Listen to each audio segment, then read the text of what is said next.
Question number 99, Kaplan. दो scenario हैं।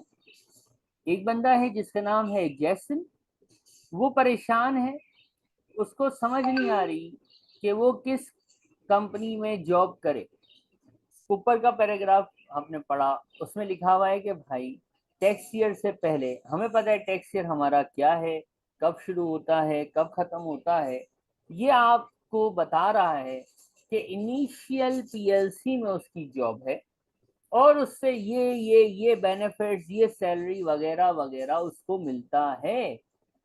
Then he is telling us कि he have an offer from another company जिसका नाम है सब्सिक्वेंट, और सब्सिक्वेंट पीएलसी उसको कुछ ऑफर कर रही है। हमने दोनों सिनेरियो में आज एम्प्लॉयमेंट इनकम निकाल के इस क्वेश्चन को कंप्लीट करना है। तो सबसे पहले मैं हेडिंग लगाऊंगा इनिशियल की, कि इनिशियल में अगर ये रहता है, यानी he is going to continue with his existing company जिसका नाम है इनिशियल पीएलसी, अगर ये इसी में रह जाता है तो एम्प्लॉयमेंट इनकम क्या होगी। टैक्स ईयर कौन सा है हमारा, 22-23, 22-23। पढ़ते हैं एक एक line. If Jason remain employ, कहीं और जाता नहीं है, तो एनुअल सैलरी, हमें तो एनुअल साल की लेनी होती है और टैक्स ईयर भी 12 महीने का होता है, तो एनुअल सैलरी 1,80,000 सीधा सीधा आ गया। फिर जेसन पे करेगा, जेसन पे करेगा। एक्सपेंस हुआ ना, जो आपका एम्प्लॉय खुद पे करे वो उसका एक्सपेंस होता है। सवाल ये है, क्या हर एक्सपेंस हम माइनस कर देते हैं कि हमारे पास कुछ कंडीशंस हैं कि चार ही तरह के एक्सपेंस माइनस होते हैं। तो हमारे पास कंडीशन है कि सिर्फ चार तरह के एक्सपेंसेस नॉर्मल केसेस में माइनस होते हैं। Occupational pension, mileage allowance, professional subscription और वो डोनेशन जिसको पेरोल गिविंग्स बोलते हैं। यहाँ पे इसने ऑक्यूपेशनल पेंशन करा, और हमें याद है कि ऑक्यूपेशनल पेंशन उन चार में से एक एक्सपेंस है। एम्प्लॉय अगर खुद पे करे तो चार एक्सपेंसेस अलाउ होते हैं, उनमें से एक जो है वो ऑक्यूपेशनल पेंशन भी है। हमने उसको कर दिया माइनस। और फिर इसके बाद थ्रू आउट इसको खाना फ्री में मिलता है। क्या बात है कंपनी की। कैंटीन, ये पॉइंट हो गया, ये पॉइंट हो गया, ये पॉइंट है स्टाफ कैंटीन। अगर आपको याद हो, हमने पढ़ा था कि स्टाफ कैंटीन एग्जेम्प्ट होती है। और याद रखना, टैक्स में जीरो लिखना होता है। जो चीज टैक्स रूल्स की वजह से एग्जेम्प्ट हो उसमें आप जीरो लिखेंगे, then only you will going to get the marks, otherwise आपको मार्क्स नहीं मिलेंगे। और एक पॉइंट में मिस कर गया, वो था बोनस का, आखिरी में लिख लेते हैं, सीक्वेंस का कोई मसला नहीं है। बोनस, अगर आपको याद हो किस तरह से पढ़ा था, तो डायरेक्टर्स का अलग, अदर देन डायरेक्टर्स का अलग तरीका होता है। जेसन कौन है, Jason is a sales manager, other than director है बाबा। अदर देन डायरेक्टर होता है तो हम बोनस में क्या कौन कौन सी डेट्स देखते हैं, डेट ऑफ रिसिप्ट या पेमेंट और डेट ऑफ इंटाइटलमेंट। जिस साल से उसका ताल्लुक है वो कभी भी नहीं देखते। ऐसा ही था कि नहीं था। अब इनमें कैसे करना होता है, तो भाई डेट ऑफ रिसिप्ट या date of payment, date of entitlement, दोनों बोनसेस के लिए। तो पहले में डेट ऑफ रिसिप्ट, कंपनी की डेट ऑफ पेमेंट, एम्प्लॉय की डेट ऑफ रिसिप्ट, एक ही बात है।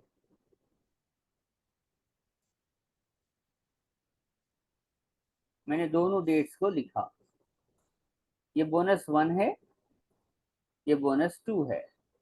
अमाउंट्स आपको दिख रही हैं, ठीक है। अब ये लिखने के बाद हमारा रूल क्या था, हम कौन सा वाला उठाते हैं, अर्लियर ऑफ। बोनस 1, बोनस 2, दोनों हमारे सामने।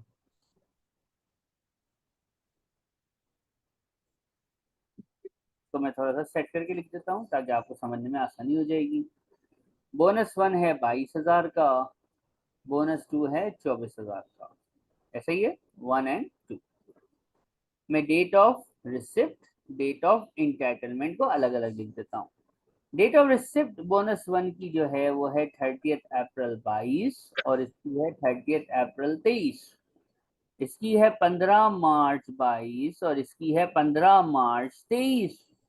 अर्लियर ऑफ लेना है तो दुनिया में बोनस 1 के लिए पहले देखते हैं, पहले हम बोनस 1 के लिए देखते हैं। दुनिया में पहले मार्च 2022 आई थी कि अप्रैल आई थी? तो ऑब्वियसली मार्च आई थी। और बोनस 2 के लिए देखते हैं तो दुनिया में पहले कौन सी डेट आई थी? 30 अप्रैल 2023 के 15 मार्च, तो 15 मार्च आई थी। दोनों बोनसेस में अर्लियर ऑफ सिलेक्ट हुआ और हमारा प्यारा टैक्स ईयर क्या नाम है उसका? 22-23।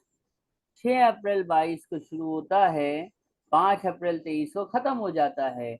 बोनस 1 की अर्लियर डेट इस टैक्स ईयर में नहीं है, इसका मतलब बोनस 1 नहीं आएगा। बोनस 2 की अर्लियर डेट इस टैक्स ईयर में पड़ती है।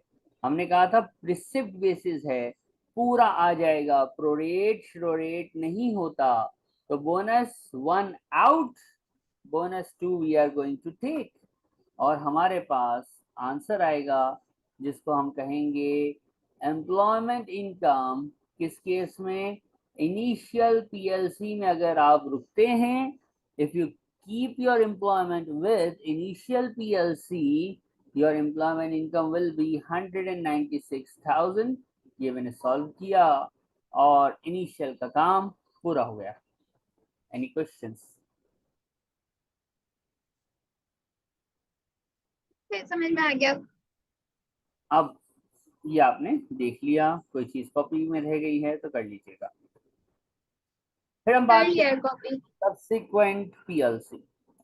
सब्सिक्वेंट यानी अब वो जॉब सब्सिक्वेंट की तरफ चला जाए तो भाई सब्सिक्वेंट चला जा, तेरे को किसने मना किया है? सब्सिक्वेंट पीएलसी में एम्प्लॉयमेंट इनकम 22-23 के लिए हम निकालेंगे। देखिएगा, सब्सिक्वेंट इसको ऑफर कर रहा है सैलरी कितनी? 2,05,000 पाउंड। 5,000। फिर सब्सिक्वेंट भरेगा ऑक्यूपेशनल पेंशन। बंदा भरे तो अलाउड एक्सपेंस होता है, अगर एम्प्लॉयर भरे तो क्या ये अलाउड एक्सपेंस होता है कि एग्जाम बेनिफिट है? लिस्ट में देखेंगे, हैंड आउट है हमारे पास। एम्प्लॉयर अगर पेंशन फंड में एम्प्लॉय के बिहाफ पे कंट्रीब्यूट करे तो ये मुफ्ता है, ये बेनिफिट है। यस, ये बेनिफिट है। क्या ये टैक्सेबल बेनिफिट है कि एग्जेम्प्ट है? तो हम अगर हैंड आउट पे जाके पढ़ते हैं या एग्जाम बेनिफिट वाली क्लास हमें याद है तो हमें ये पता चल जाता हाँ, है कि ये एक एग्जाम बेनिफिट है। एग्जाम कंपनी अगर भरे तो ये एग्जेम्प्ट होता है। जीरो या एग्जाम लिखने के मार्क्स होते हैं। थ्रू आउट जेसन को हाइब्रिड इलेक्ट्रिक कार मिला भाई, और CO2 इसका 25 ग्राम था और इलेक्ट्रिकल माइलेज 25 थी। याद होगा बचपन में पढ़ा था कार बेनिफिट, और not provided with fuel, fuel नहीं है तो सिर्फ कार बेनिफिट है। कार बेनिफिट, और ये गाड़ी का नाम है हाइब्रिड कार, हाइब्रिड कार। अब हाइब्रिड कार का क्या चक्कर था याद कीजिएगा। फार्मूला था लिस्ट प्राइस, लिस्ट प्राइस दी हुई है 62,500, डिस्काउंटेड प्राइस नहीं लेते, हमेशा लिस्ट प्राइस देते हैं, इनटू रेट।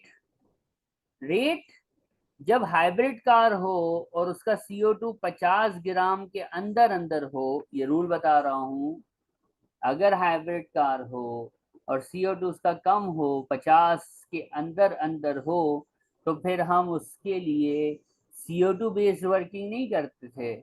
हम क्या करते थे? हम इलेक्ट्रिकल रेंज लेते थे, और इलेक्ट्रिकल रेंज हमने आपको हैंडआउट में दी हुई भी हैं और पेपर में गिवन भी होंगी। इलेक्ट्रिक रेंज वो गाड़ी जिसका इलेक्ट्रिक रेंज 25 माइल्स हो, उसका क्या परसेंटेज होता है? अगर टेबल में जाके देखेंगे या हैंड आउट में देखिए तो आपको वहां नजर आएगा 14। 50 ग्राम तक CO2 हो और रेंज अगर इसकी 25 है तो इसका रेट फिक्स है, दिया हुआ है 14%। Answer is 8750। कार बेनिफिट में कोई क्वेश्चन है तो बताइए।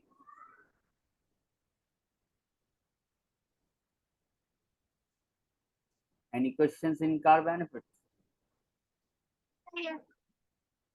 लिविंग अकोमोडेशन, घर, अगर घर मिल जाए तो वर्किंग हमने सीखी हुई है, वर्किंग सारी पेपर में दिखानी है। तो सब्सिक्वेंट ने प्रोवाइड किया लिविंग अकोमोडेशन, रहने का घर जैसन, अच्छी बात है, कंपनियां देती हैं अकोमोडेशन बेनिफिट। अब सेटिंग क्या है? लिविंग अकोमोडेशन कंपनी ने 2012 में खरीदा था 1,40,000 का। वैल्यू जो इस प्रॉपर्टी की है वो 285 है। इम्प्रूवमेंट इतनी हुई है और एनुअल वैल्यू, एक्चुअल रेंट वगैरह वगैरह दिया हुआ है। अगर मैं आपको याद दिलाऊं हमारा फॉर्मूला या तरीका क्या था, अगर हम सीखते थे अकोमोडेशन बेनिफिट निकालना, अकोमोडेशन बेनिफिट हम कैसे निकालते थे? हम यूं करते थे, एक होता है नॉर्मल बेनिफिट जिसमें होती है एनुअल वैल्यू या एक्चुअल रेंट। एक्चुअल रेंट तो गिवन नहीं है, इन दोनों में से हम लेते थे हायर ऑफ, और एनुअल वैल्यू दी हुई है। कितनी है एनुअल वैल्यू? 4,800 एनुअल है ना। एक बात देखो जरा, टैक्स ईयर 22-23 है, 6 अप्रैल 22 से 5 अप्रैल 23 तक होता है। घर दिया कब? क्या थ्रू आउट दिया है कि कुछ अरसा दिया है? सर 6 अप्रैल से लेके 31 जुलाई 2022 कितने महीने हुए? अप्रैल, मई, जून, जुलाई, sir only 4 months. This benefit is will be provided by the company for only 4 months. Got my point? जी। तो ये आ गया 1600, और इन दोनों में से क्या लेना होता है? Higher of. तो 1600 इज द आंसर। और अगर आपको याद है, नहीं याद है तो अभी याद आएगा, एडिशनल बेनिफिट निकालते थे। कब निकालते हैं? जब कॉस्ट 75,000 से ज्यादा हो। इस केस में कॉस्ट 140 है तो एडिशनल बेनिफिट निकलेगा, ये फार्मूला था। और यहाँ पे हमें ये पता है आंसर भी आ जाएगा, लेकिन एक मसला है। सवाल ये है कि यहाँ पे कभी कॉस्ट लेते हैं तो कभी मार्केट वैल्यू लेते हैं, पता कैसे चलेगा कब कॉस्ट कब मार्केट वैल्यू? याद है कुछ? अगर 6 साल से ज्यादा पुरानी हो तो क्या लेते हैं? Market value. और 6 साल के अंदर अंदर पुरानी हो तो क्या लेते हैं? कॉस्ट। 2012 में कंपनी ने खरीदी और इस पीरियड में दी, क्या ये बताइए 6 साल हो गए हैं कि नहीं हुए हैं? 6 साल से ज्यादा हो गए ना। 6 साल से ज्यादा हो गए हैं तो हमें क्या लेना है? Market market value, value. जो कि है 2,85,000। ठीक है, मार्केट वैल्यू आ गई, 75 से माइनस हुआ, 2% लग गया। और हमें ये पता है कि ये पूरा साल नहीं है, तो यहाँ पे भी हम 4 months की वर्किंग कर देंगे। Accommodation benefit we got 3,000 pounds। 3,000 pound का अकोमोडेशन बेनिफिट भी तशरीफ ले आया है। यहाँ तक कोई सवाल? हाय। सही। क्वेश्चन फर्दर भी है, नेक्स्ट पेज पे भी है। तो नेक्स्ट पेज पे एक पॉइंट और है जो अभी आपके सामने शेयर भी हो जाएगा। कहते हैं कि सब्सिक्वेंट जो है वो आपको लोन भी देगा। सब्सिक्वेंट आपको क्या देगा, लोन भी देगा, लेकिन कब देगा, 1 अगस्त को। कितने % पे लोन देगा, हमने पढ़ा है बेनिफिशियल लोन, 10,000 तक का लोन हो तो एग्जेम्प्ट हो जाता है, 10 से ऊपर हो तो फुल अमाउंट टैक्सेबल हो जाती है। अब इसको सॉल्व करना है ना। अगस्त में लोन दिया, इंटरेस्ट फ्री दिया 1,40,000 का, और कोई रीपेमेंट नहीं है, यानी this is a very simple question. 1,40,000 का लोन, 2% मुझे बेनिफिट होगा, और लोन दिया है अगस्त में, तो क्या ये थ्रू आउट है कि कुछ मंथ्स हैं, महीना होगा। कितने, अगस्त सितंबर अक्टूबर नवंबर दिसंबर जनवरी मार्च, I think it's 8 months. Answer आएगा फायदे वाला लोन, बेनिफिशियल लोन, वर्किंग का रेफरेंस 1867 और 218617 एम्प्लॉयमेंट इनकम। जैसन इनिशियल में जॉब रखे, एम्प्लॉयमेंट इनकम आएगी, हमने निकाल ली है 196,000, और जैसन अगर सब्सिक्वेंट की तरफ चला जाए तो एम्प्लॉयमेंट इनकम आएगी 218617। इसका मतलब अगर आप सब्सिक्वेंट की ऑफर एक्सेप्ट करेंगे तो you are going to suffer additional tax, आपको एक्स्ट्रा टैक्स देना होगा। अगर आप क्या नाम है इसका, सब्सिक्वेंट की ऑफर एक्सेप्ट करेंगे, देन यू हैव टू पे extra tax. Got my point. सही है। अब एक सी रिक्वायरमेंट इसकी है 2 मार्क की, वो भी हम अभी डिस्कस करेंगे। वो क्या है, ये हमने फॉर्म्स पढ़े हैं, टेई फॉर्म्स, पेरोल फॉर्म्स डिस्कस किए थे, हैंडआउट में लिखा हुआ है सारा। कहता है जॉब छोड़ रहा है, सोचता है छोड़ दूं इनिशियल और चला जाऊं सब्सिक्वेंट के पास, तो इसने तो, ये अच्छा आदमी है, एग्जामिनर ये उस टाइम पे अच्छा आदमी था, इसने हमको फॉर्म नंबर खुद बताया है, फॉर्म P45। लेकिन हमें पता है कि जब कोई बंदा छोड़ के जाता है तो वो P45 बनाता है। अब P45 लीविंग के टाइम होता है ना,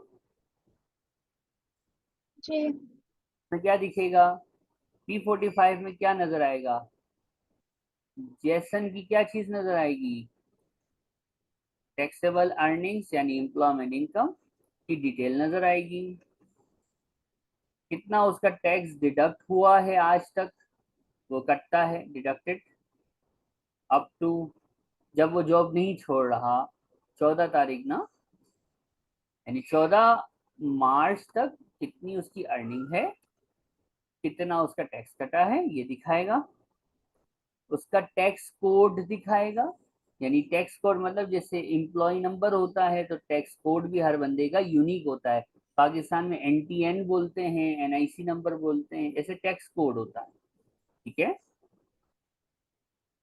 सही है।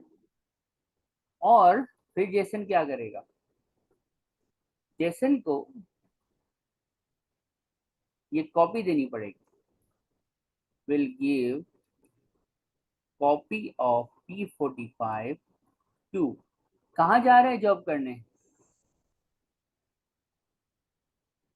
सब्सिक्वेंट के पास जा रहे हैं ना, हाँ।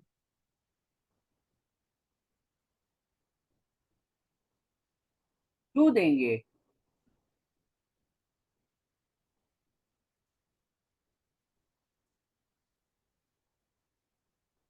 इसलिए देंगे क्योंकि एम्प्लॉय का टैक्स भरता तो एम्प्लॉय है, लेकिन उसकी वर्किंग हाय। कटिंग करना ये सब कंपनी का काम होता है। तो अगर हम सब्सिक्वेंट को देंगे ही नहीं कि हमने कितना पास्ट में टैक्स कटवा लिया है, तो सब्सिक्वेंट कभी भी हमारी सही तरह से रिपोर्टिंग नहीं कर पाएगा। तो जब बंदा रिजाइन करता है तो P45 बनता है, उस दिन तक की, जिस दिन रिजाइन कर रहा है उस दिन तक की इनकम और उसके टैक्स का डेटा उसमें होता है, उस बंदे का टैक्स कोड होता है, और ये कॉपी एम्प्लॉय को दी जाती है। एम्प्लॉय जिस जगह पे भी जॉब पे जाएगा दोबारा, वो इसकी कॉपी वहां देगा ताकि नए एम्प्लॉयर को ये पता चल जाए कि ये अब हमारे पास आया है, तो इसका माजी, इसका पास्ट टैक्स रिकॉर्ड क्या था, ताकि रिमेनिंग मंथ्स टैक्स सही तरह से नया एम्प्लॉयर कैलकुलेट कर सके। दैट वाज क्वेश्चन 99, जिसका नाम था जेसन।